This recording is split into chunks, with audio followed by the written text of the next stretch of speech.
प्रिय बच्चों, हमारे वीडियोस को नियमित रूप से देखने के लिए आप सभी का धन्यवाद। प्रत्येक वीडियो के अंत में हम आपसे 3 प्रश्न पूछेंगे और यदि आप उन 3 प्रश्नों का सही जवाब देने वाले पहले व्यक्ति बनते हैं तो हम आपको आकर्षित उपहार देंगे। वीडियो को अंत तक जरूर देखें और अपना सही जवाब हमारे व्हाट्सएप नंबर पर हमें जल्द से जल्द भेजें और अपना आकर्षित उपहार प्राप्त करें।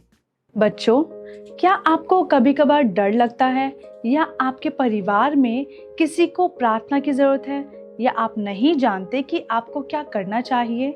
तो आप हमारे नंबर पर हमें मिस्ड कॉल कर सकते हैं। हमारा नंबर है 7827224433। हेलो बच्चों, यीशु वास्तविक है। यीशु से मुलाकात एक अनोखा और व्यक्तिगत अनुभव है जो हमारे जीवन में बदलाव लाता है। मुझे हाल ही में यीशु से हुई एक मुलाकात याद है। मैं एक मुश्किल परिस्थिति को लेकर बहुत दुखी और निराश महसूस कर रही थी। अक्सर यीशु से मेरी मुलाकात में वे मुझे शब्दों से प्रोत्साहित करते हैं और मैं उन्हें लिख लेती हूँ। हालांकि इस बार जब मैंने प्रार्थना की तो मुझे परमेश्वर के कोई शब्द सुनाई नहीं दिए, बल्कि मेरे मन में ढेर सारे चित्र आए और मैंने उन्हें बनाना शुरू कर दिया। अब आपको पता चल ही गया होगा कि मैं चित्र बनाने में अच्छी नहीं हूँ और मुझे समझ नहीं आया कि क्यों।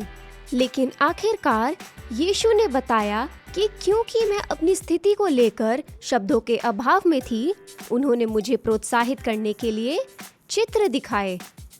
तब मुझे यीशु का बहुत प्यार महसूस हुआ और मुझे पता चला कि वे मुझे और मेरी स्थिति को समझते हैं जिसे कोई और नहीं समझ सकता। उस मुलाकात के बाद मैं बहुत उत्साहित और खुश महसूस कर रही थी। सचमुच यीशु से हमारी मुलाकात अनोखी है और हम सभी के जीवन में बदलाव ला सकती है। इसलिए हमारी इस सीरीज में यीशु से मुलाकात में हमने जक्कई के बारे में सीखा, जो एक प्रमुख चुंगी लेने वाला और एक धोखेबाज था। जब उसकी मुलाकात यीशु से हुई तो वह एक उदार दाता बन गया था। सामरी स्त्री के बारे में क्या, वह डरपोक थी और लोगों से दूर रहती थी, लेकिन जब उसकी मुलाकात यीशु से हुई तो वह साहसी हो गई और उसने दूसरों के साथ यीशु के बारे में खुशखबरी फैलाई। तो हमारे आज के पाठ में आइए देखें कि यीशु से आज किसकी मुलाकात होगी। मैं आपको एक कहानी सुनाती हूँ।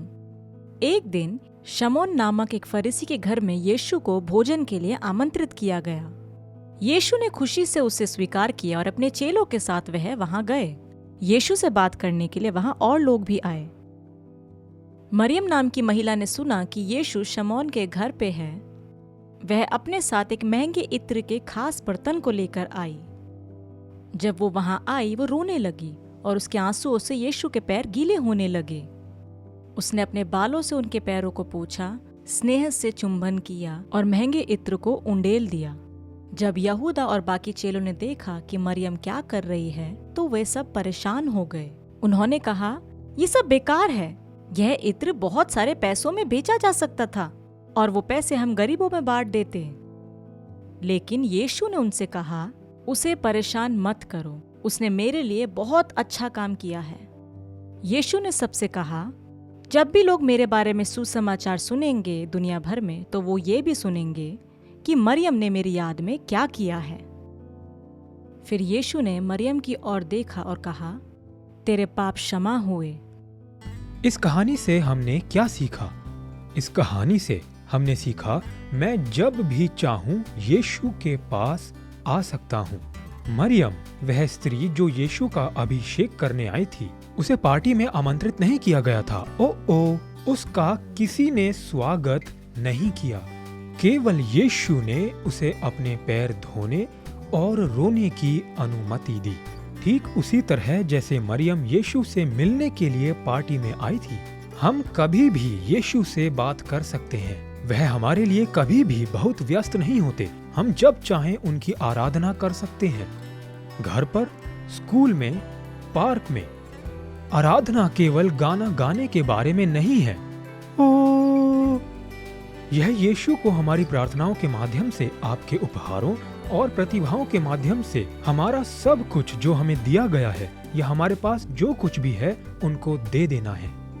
यीशु ने बताया कि शमौन फरीसी ने उसके पैर धोने के लिए पानी नहीं दिया, उसे चूमा नहीं और ना ही उसके सिर पर तेल मला, लेकिन मरियम ने अपना सब कुछ दे दिया।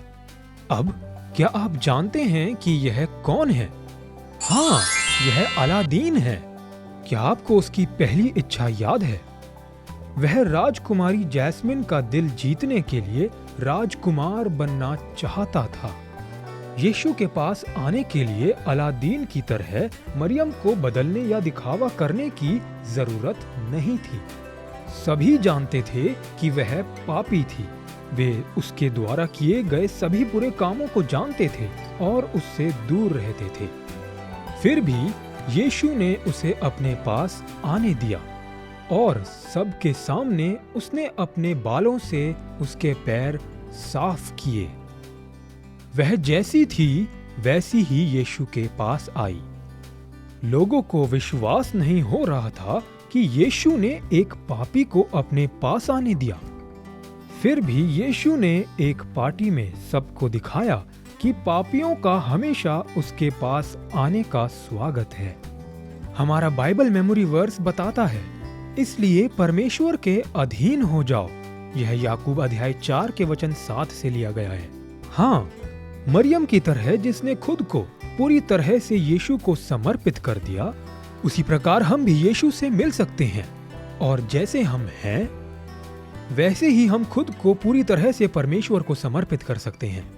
बच्चों, हम सब गलत काम करते हैं, फिर भी हम सब यीशु के पास आकर उसे अपना सब कुछ देने के लिए स्वागत योग्य है। अगर हम उनके पास आए तो वो हमें हमेशा स्वीकार करेंगे। यीशु के अलावा सभी ने पापी स्त्री मरियम को तुच्छ समझा। यीशु से उसकी मुलाकात ने उसका जीवन बदल दिया, क्योंकि एक बार उसने सच्चे प्रेम, स्वीकृति और क्षमा का अनुभव किया। आइए टीचर टिमोथी की गवाही को सुने। जब मैं छोटा था तो मैं बहुत शरारती था और कई गलत काम करता था। मैं स्कूल में लगातार झगड़ा करता और अश्लील बातें करता था। एक दिन मुझे बहुत दोषी महसूस हुआ और ऐसा लगा कि मेरे पास कोई सहारा नहीं है।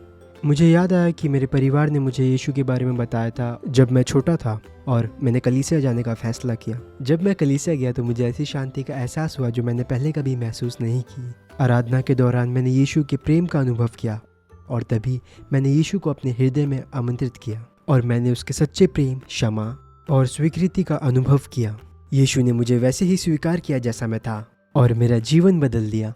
हाँ, टीचर टिमोथी की तरह हम सभी यीशु से मिल सकते हैं। हम सभी जैसे हैं वैसे उनके पास आ सकते हैं। आइए हम प्रार्थना करें।